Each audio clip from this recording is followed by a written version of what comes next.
It was heroin. So, I mean, I guess you have somewhat tunnel vision then, because you're looking at all of this money and you're not really having any problems. My name, Duane Davis. I'm Doc Davis' brother. And who's older? Doc is older than me by 2 years. Me and Doc was charged with continued criminal enterprise. Each separately? In the same indictment, but separate continued criminal enterprise. Me and Doc were charged with continued criminal enterprise. We were charged separately, but in the same indictment. He was with the continued criminal enterprise as it relates to the conspiracy to import, and I was charged with continued criminal enterprise as relates to distribution. He was in charge of getting it in, and you were in charge of dispersing? I mean, I was responsible for getting rid of it once he got into this country. And how did that division of labor arise? Well, yes, as you said, we both were charged with continued criminal enterprise, so we was the leaders.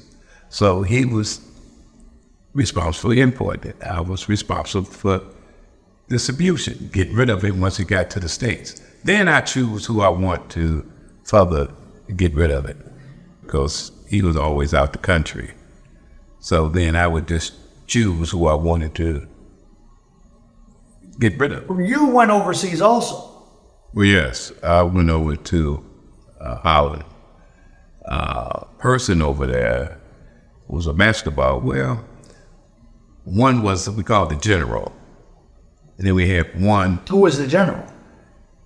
He was the one who had dual citizenship. He stayed in Holland and Germany, and he stayed in United States. Was he Turkish? He was from Oklahoma. No, he was, the general was black.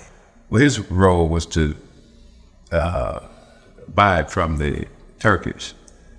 We had a Turk who stayed in Istanbul, Turkey. His name was Jacob. And Jacob would come over to Amsterdam, and he would see the general. And the general would make sure it got to the United States. And how we did that is that we had what you call cannon machine. A cannon machine was when we put the product in cans and we resell it. Duty-free shop, where they were mixing it in with other items that they brought. And then they would come back into the United States.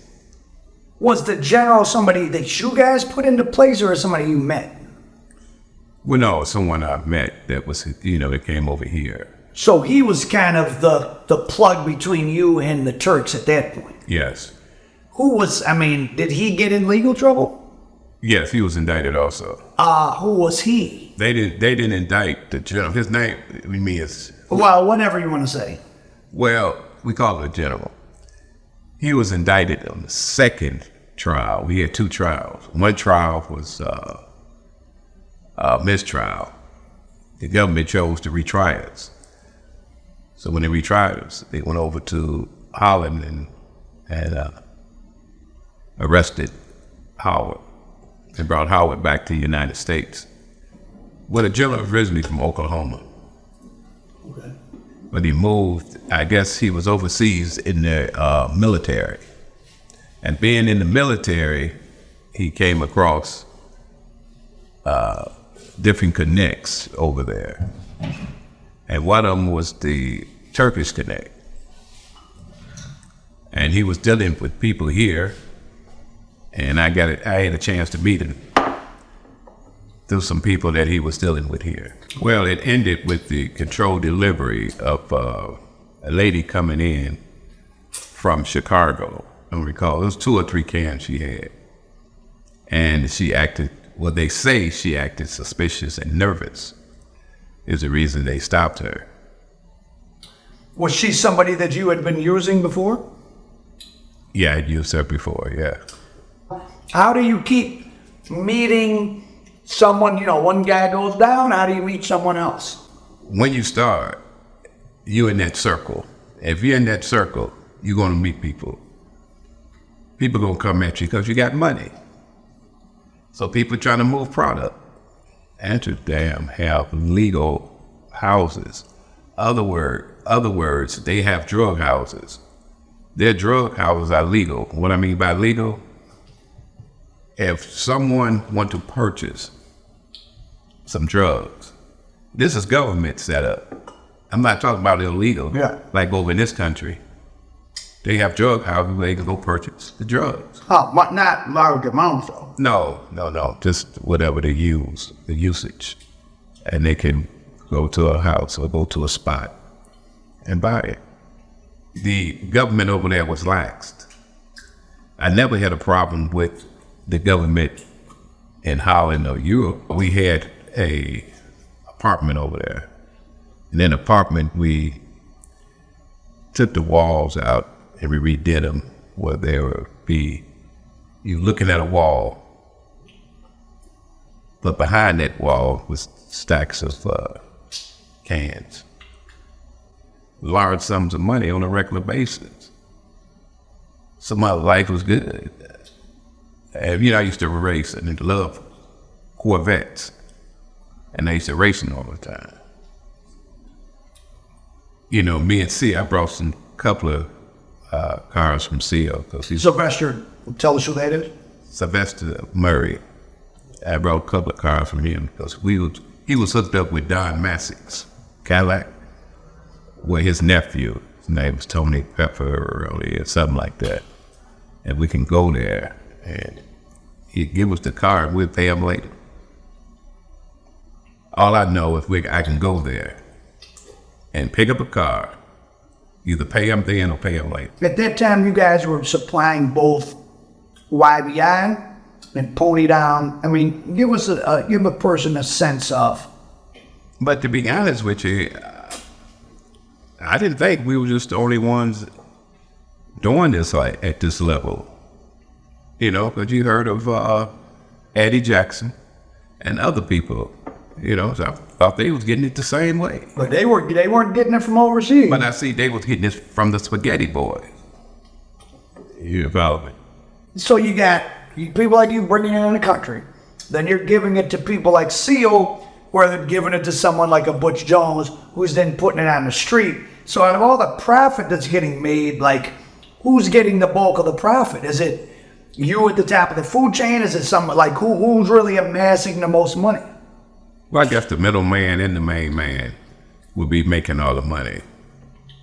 But I was like this. If you were working with me, then I made sure that you made money. When Christmas time comes or your birthday, I give you a bonus. To me, he was all right. He was a smooth guy. Took care of his business. Never had a problem with him. He was always business. Of course, you see what the government said that I was riding around in a Cadillac that was... A yellow one. Yeah, a yellow Cadillac that was in Seal's name. But that was a Cadillac I was just telling you about that we had got from Massey. Don Massey's dealership. The people standing on the corner or even the middlemen, they would have seen you in the store. They would have known who you were, right? Did people know who you were? No, I didn't hang out like that. We always stayed to ourselves and party. Like my brother said, we'd party among ourselves. Among the family? Among the family, absolutely. That's ourselves. We'll hang like that. We didn't go out and hang at bars, you know what I mean, or go to a lot of events that would be with the public. Well, the government called us a close-knit family. Right. We didn't go outside that circle. And that kept you safe, probably, for a long time. Well, it did keep us safe. What was the danger level, did you feel like, for you personally and your families? Well, we didn't have a problem with feeling, threatened or any problems like that. Our uncles really set the trend as it relates to identifying us, who we were and was at that time. People wouldn't come at us like that. So while you... We did have one incident now. Which was that? Did you get kidnapped? What I got, you just said it, when I got kidnapped. Tell us about that.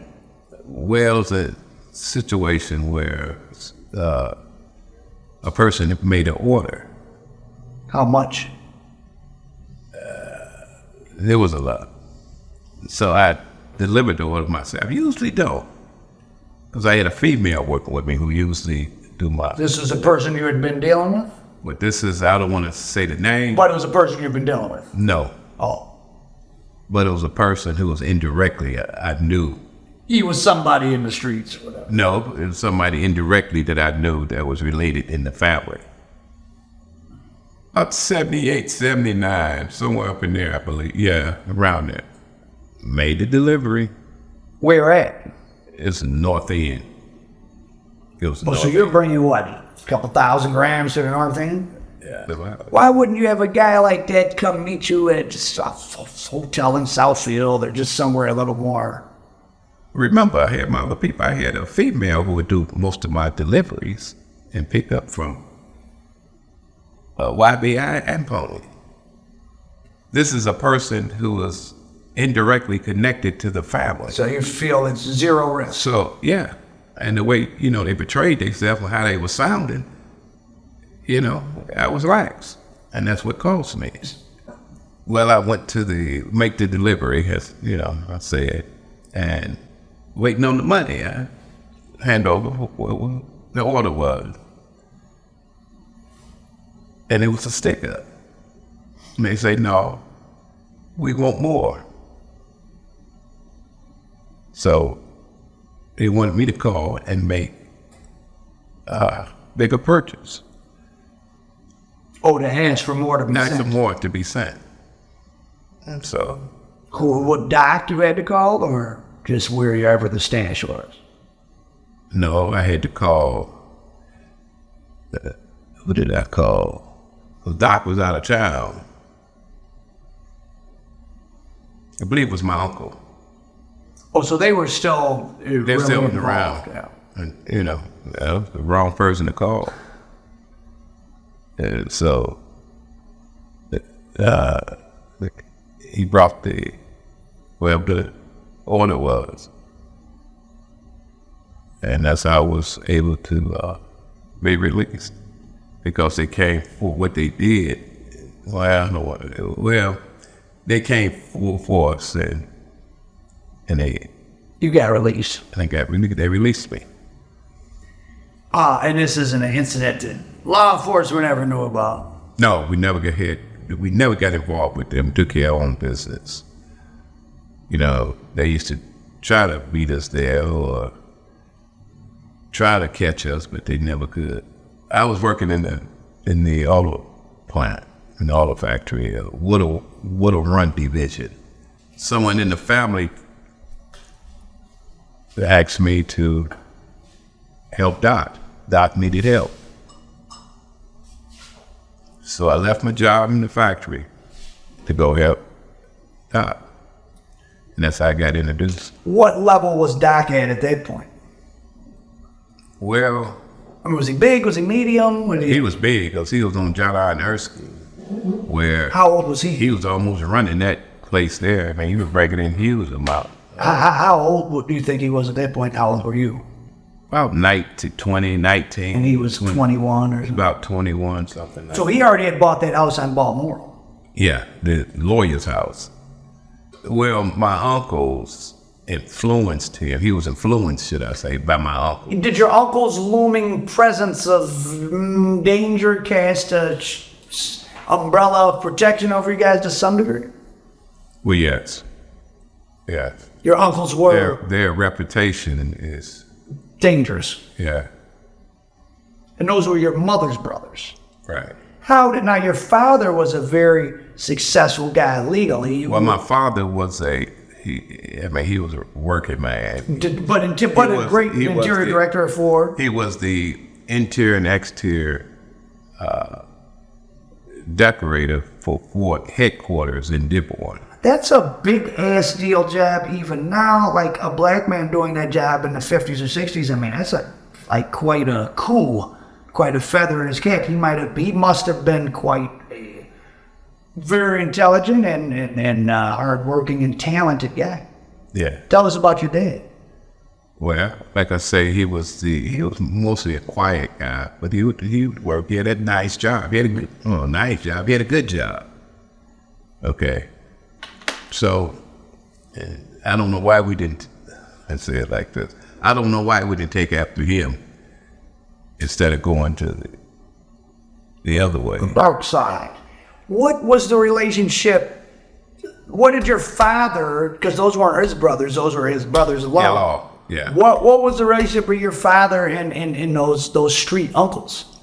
Well, he was more so my mother, who had more knowledge than my father. He didn't have too much knowledge of what. Or was that willful? He might have, he might suspect it of something. Yeah, like how does he think his 19-year-old son buys a mansion? Well, if you notice what he said earlier, he disappeared for a while. He stayed away. He goes, my father wasn't going to tolerate that. Yeah. By no means. So we were sneaking around towards stuff. They had a big level. Yeah. You weren't just sneaking out going to the school dance. You were moving on a big level. Yes, What was there a reckoning when when it all kind of came out like, hey, wait a second, my sons are like big heroin dealers. Like what was there a reckoning between you and him? Or? No, I guess he just, kept a poker face? Right, more of a poker face. And then to say anything, because it's too late then. We was already too big. In what period of time did kind of Doc go from starting to being a big deal, like a year fast, right? Well, how hyper he is. I mean, Jesus. It didn't take him no time. Anywhere he go, it relates to a connect, he normally is going to take over. And for some reason, they're going to like him and show him more than they'll show a normal person that they might be dealing with. And he been all over. I remember me and him was down with Nicky Barnes, them down in New York, indirectly doing business with them. Selling to him, buying from him? No, we was getting from him then. And that was earlier, what is that, like mid-70s? Somewhere in the 70s, yes. But you surpassed, you would say you guys would have got bigger than Nicky Barnes at your peak. Well, if we were going through different countries, continents, and getting stuff, yeah, of course. Do you think there were any other African Americans in that era that were moving on your level that are known about? Again, I was under the impression that most of the people that was dealing with had their own connections going out the country to find out that they wasn't. To me, it was easy. What gave you guys the imagination and wherewithal to take it to another level? Well, it's not to take it to another level. It's the people that we knew and who we was introduced to.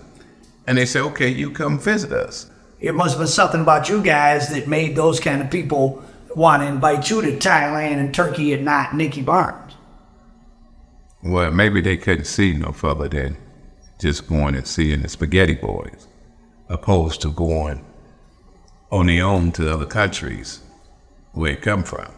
Making the papers and news, making sure to show black criminality in Detroit, and certainly that existed, but the Italians, were they a part of the Detroit heroin business for a long time at a big scale? Not necessarily with you, but... See, that I can't, I really can't say. You never dealt with them. But basically it had to be. Had to be. Some guys were dealing with them. Frank Diddy Usher was. Yeah, Usher. Harold Hawk Morton. Yeah. Did you know Usher and Harold Hawk? Yeah, I know Usher and Harold. What about what's the guy from Adolph Holiday Powell? Of him, I've never. What was your impression of Usher and Harold Hawk Morton? Just a couple guys, another fair guys. Well, Usher, he was smooth. I know him. But Harold, I know him through the penitentiary. You didn't meet him to the penitentiary? Yeah, I met him seen him when he got out. He just got out. Oh, he's around too. Yeah, What's he up to? Just living. that's living. He's pretty old. Yeah, of course. Yeah, Boy, he did like 30 years or something. he did a good 30. You remember he cussed the judge out. That's why he got so much time. Yeah, I was square. I mean, I was just square to we don't know what drugs were, except weed. I knew what weed was, but I didn't know about anything else. So he would show me the ropes, what to do it, how to cut, how to package, like that. Well, he started me off with, like, he'd have people come see me, and he'd have something there for them, and I would give it to them. That's how I started off. Me and my younger brother.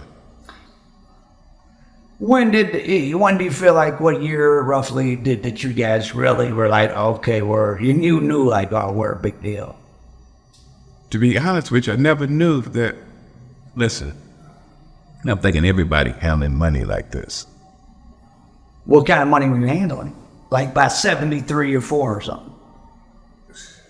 I mean, it just took off. First it started off 50,000, up to 100,000, 200,000, just kept growing. And you look around and you got stacks of money sitting around. And you and your brothers were kind of ghostly, I mean, in terms of, unless someone was dealing with you, your names weren't really per se ringing in the streets. Well, that's the reason we kept it close. Like I say, it was a close-knit family. We wasn't hanging in the streets, And then the product was so good, I would stop. I would just cut it off on the weekends so people can start getting rid of their product. Oh, you had to let the other people in the city. Yeah, I would stop. Just do Monday to Friday. What was one real interesting thing I had never heard before, him saying, because you had the connects in Bangkok and Turkey, and each of those had sort of a different dynamic high for the user of mixing stuff together. I never heard of that before. Well, the turkey, we had a laboratory in Istanbul. Turkey has the strongest poppy in the world. The reason I'm saying this, when Doc said we were taking it and putting it together, is because the turkey stuff was so strong.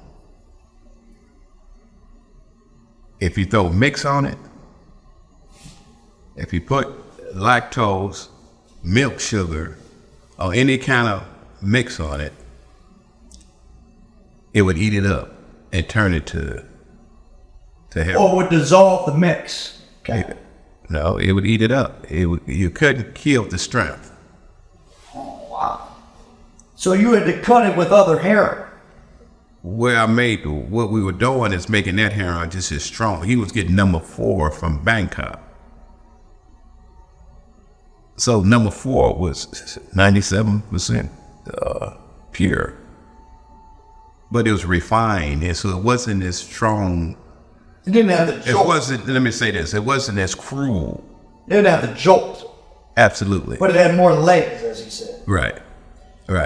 So usually a bag of heroin either had the jolt and went away fast, or it didn't hit you quite as hard, but it lasted. But when you were at the peak mixing, it hit them hard and it lasted.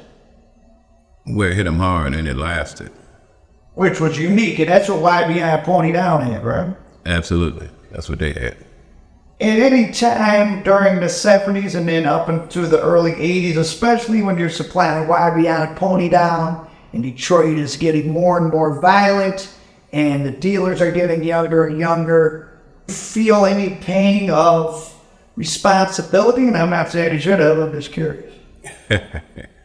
No, again, to kind of curve all of that and make sure that it wasn't a real problem, we would, again, just stop. Sometimes we would stop for like maybe 2 or 3 months and wouldn't do nothing, period.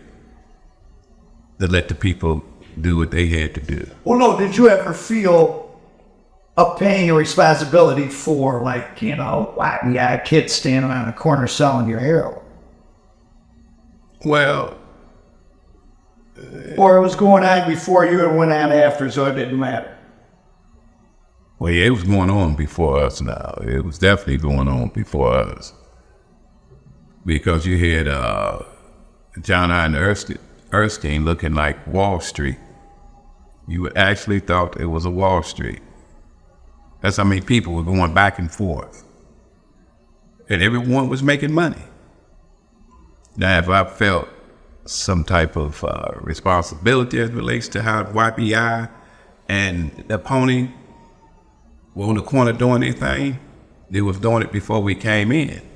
They was in existence. You remember, Wonderful Wayne had started YBI before that. Gunn had started Pony before then. So we actually met them. So they was already in existence. They started their investigation through a DE agent by the name of Richard Smith. That's who came across Reginald through an informant. This informant made a purchase from my younger brother. They sent him in that they was trying to get Reginald. So they thought dealing with my younger brother, They thought that was Reginald. they would get Reginald, and they thought it was Reginald. It wasn't So Reginald. just It was explain it another clearly. brother. It was another brother. It was which brother? My older brother, What's the name? Jorrell.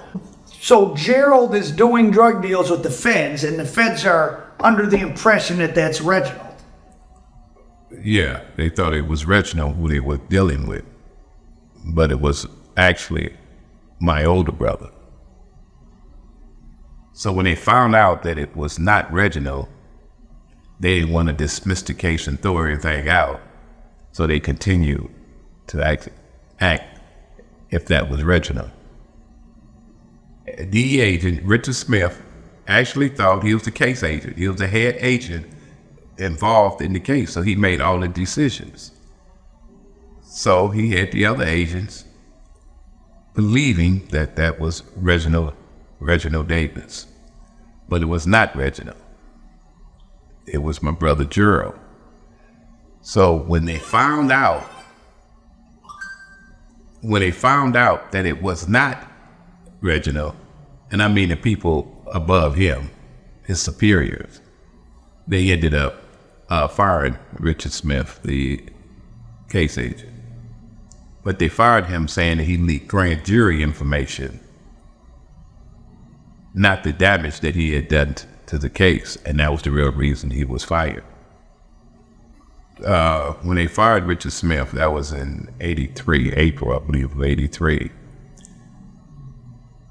The indictments came out for us in August. Was it August? August of '83. We were indicted. And what was the charge? The charges were conspiracy to import, conspiracy to distribution, possessions, and distribution counts. How many counts? It was a 57-count indictment. But some of them counts, some of them counts were income tax evasion. But majority of them were drug-related counts, with 2 of them with a continued criminal enterprise against me and Reginald. And how many? And that stuff carried life. Continued criminal enterprise carry from 10 to life, without the possibility of parole. They indicted Reginald. The name Reginald, but the human being wasn't Reginald. It wasn't Reginald. Was that a case of incompetence? So weird. Like what? Is that incompetence? Is that willful? Well, I couldn't believe it. I didn't find out until trial is when I really found out that it was Gerald instead of Reginald. I thought it was really So bizarre. I thought they indicted Reginald, so, and they saying all this about he was the top 10 in North America, or one of the top 10. So how could you make this type of mistake? Then it made sense. In making a mistake of that nature, you would cover it up. Why wouldn't you cover it up? Because a lot of heads would roll. But only one head rolled, and that was Richard Smith. Because he was the case agent. And he was black. He was black. It was the racial kind of with what's going on in the DEA, with Sutton and Smith and them being two of the few black agents, etc. Or what's your perception? You're not part of the DEA, but... Well, from what I read in my investigation of it is that it was racial tension going on within the agency. Reading Richard Smith material and his lawsuit that he filed, that they were trying to get rid of him to take over our case, because in bringing our case to conclusion that they would get promotions. And Richard Smith felt that he was due that promotion, but the white agents that was involved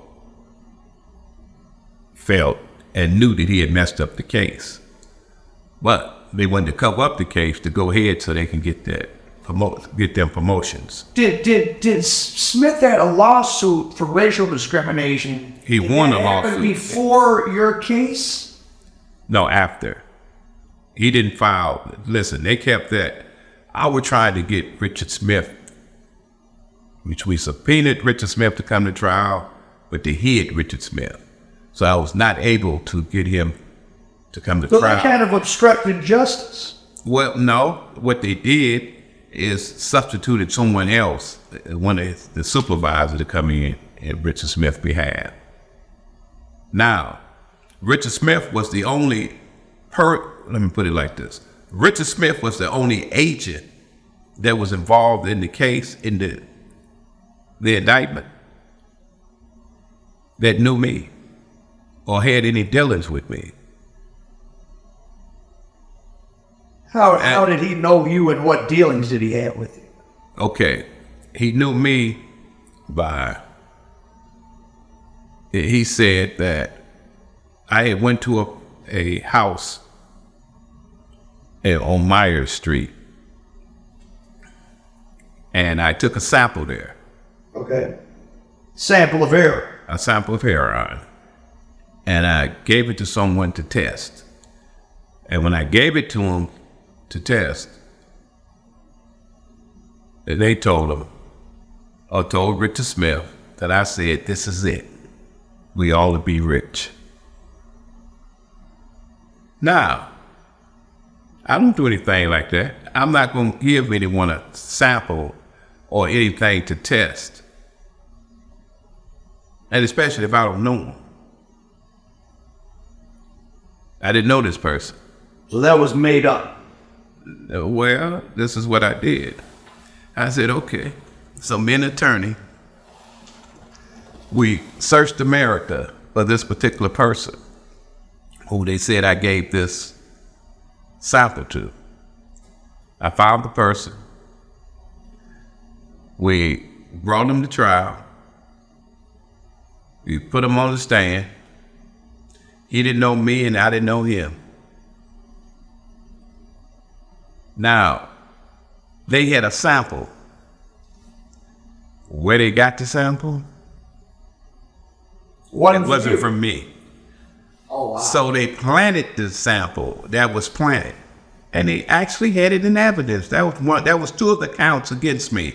Out of the 57 count indictment, there were only 6 counts that I was charged with, and all them counts involved Richard Smith. There was no other agents. There was nobody else involved who could tie me in except for the controlled delivery. And in the controlled delivery, when they brought the stuff to the house, me and my wife was not at home. So they left it with her mother, or she was watching our kids, or she was there with the kids. So I happened to come home, and there was a package left there. So I took the package, going to put it in my car, and that's when they all came and swooped down on me. And Richard Smith was one of the agents who was there at that time. And that was in August of 82, because he was fired in April of 83. Do you think it's that they knew you guys were so big and they couldn't reverse it. They couldn't reverse it. Well, no, even the way you got targeted while they did all the shady stuff was because you were such a high value target. They had no real weakness, chink in your armor to get you, so they had to manufacture this. Or was this par for the course? Do you think the federal government does things like this a lot? Well, I believe they do. But if you think about it, most of the people who are indicted by the federal government usually take a plea agreement. Thanks. A lot of them don't go to trial because they scare them with informants, the amount of evidence they have against them, or they have them on a possession charge.